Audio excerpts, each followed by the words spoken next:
Olá, bem-vindos à nossa exploração de hoje. Temos em mãos um guia sobre coringas em GNU Linux.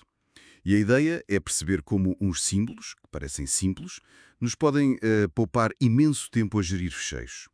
Quem nunca precisou de encontrar, sei lá, todos os rascunhos de um projeto, mas os nomes eram ligeiramente diferentes? É aqui que isto ajuda.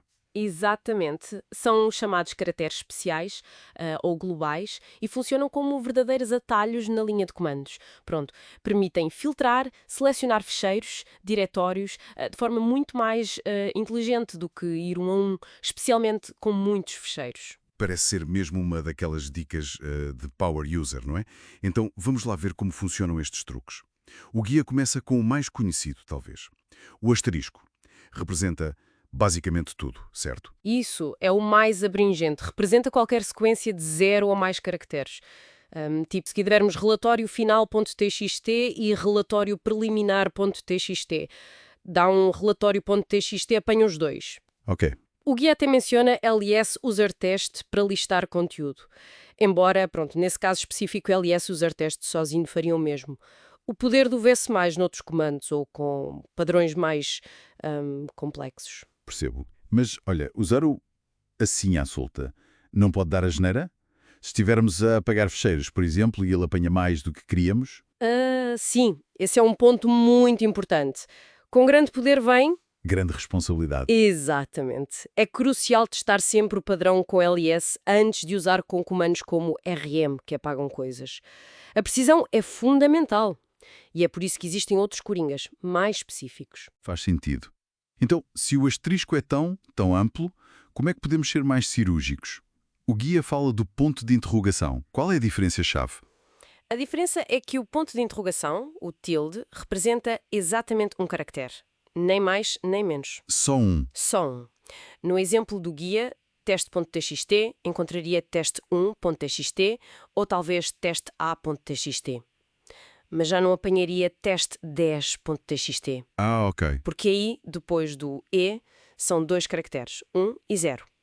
É útil quando a variação no nome é muito específica, só numa posição. Certo.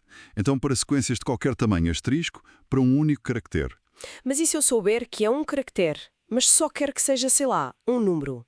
Ou uma letra específica? Aí entra outro símbolo, imagino. Precisamente. Aí que entram os parentes retos, os escapes. Estes permitem definir um conjunto de caracteres válidos para uma única posição. Ah, um conjunto? Sim. Pode ser um intervalo, como 0, 9 para qualquer dígito, ou A a Z para letras minúsculas, ou uma lista mesmo, tipo A, E, O, U para vogais. O guia dá o exemplo teste1-3.txt. Isto apanharia teste1.txt, teste2.txt, teste3.txt, mas não teste4.txt. Muito mais controlado. Exato. E até dá para negar. Com o barra lá dentro, ABC significa qualquer caractere exceto A, B ou C. Oferecem um controle muito granular.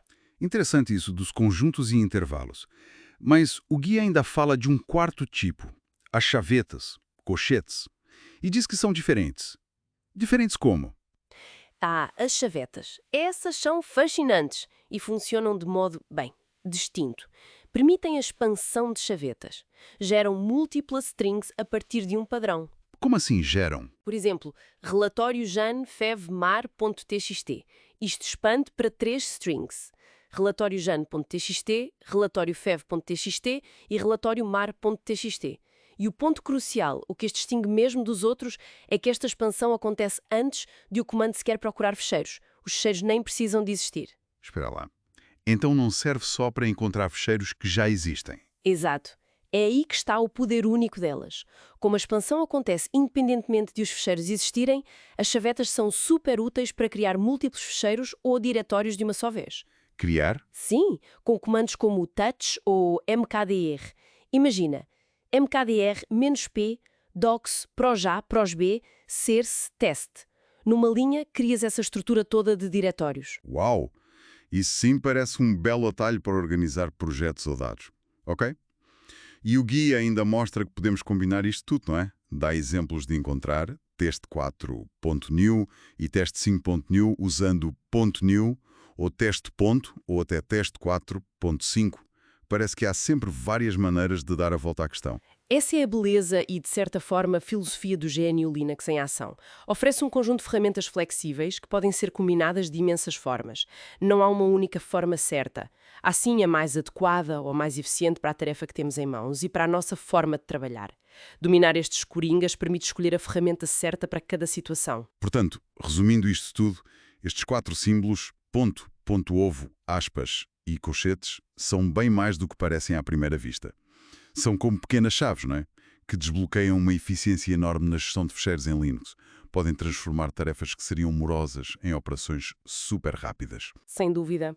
São aplicáveis a quase todos os comandos que lidam com fecheiro, CP, MV, RM, LS, por aí fora, e investir algum tempo a compreendê-los bem, isso traduz-se diretamente em poupança de tempo e menos erros no dia-a-dia. São fundamentais.